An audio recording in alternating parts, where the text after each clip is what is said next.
I think ultimately his work is about nature and the way the natural physical world operates and what the higher order truths or principles are that underpin any endeavour, be it musical, architectural, mathematical, engineering, artistic.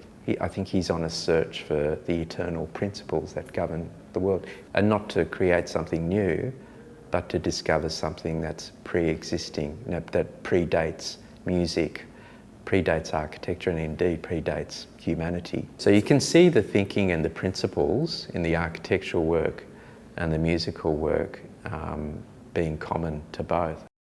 He worked with Le Corbusier, who's probably one of the most, if not the most influential avant-garde architects of the 20th century, and was a real driver in the modern movement through the 1940s and 50s. And Xenakis was right in the middle of all of that, working with him.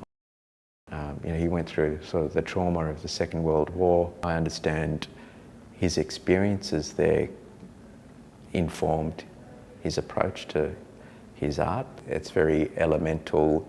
It's really focused on articulating the structure, and very almost romantic, naturalist, and has an organic quality to it. And in that sense, they typify to some degree Xenakis's music as well.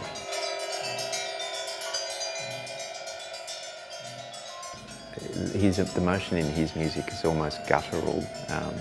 It's not about making you feel pleasant or a bit sad, but it's more punk in a sense. He's not restrained by the conventions of musical composition. It's more spatial than temporal, and I think an interesting thing is he's sort of stripped away all convention in music in the way that he approaches it.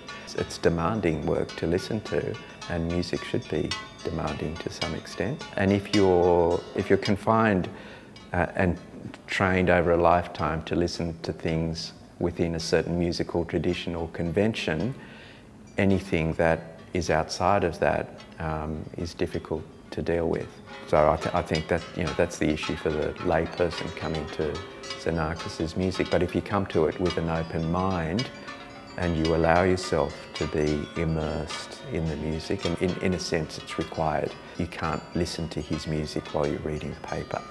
It demands 110% attention. You're either in or you're out. If you do allow yourself to do that, as I said, it's a terribly cathartic, powerful and moving experience.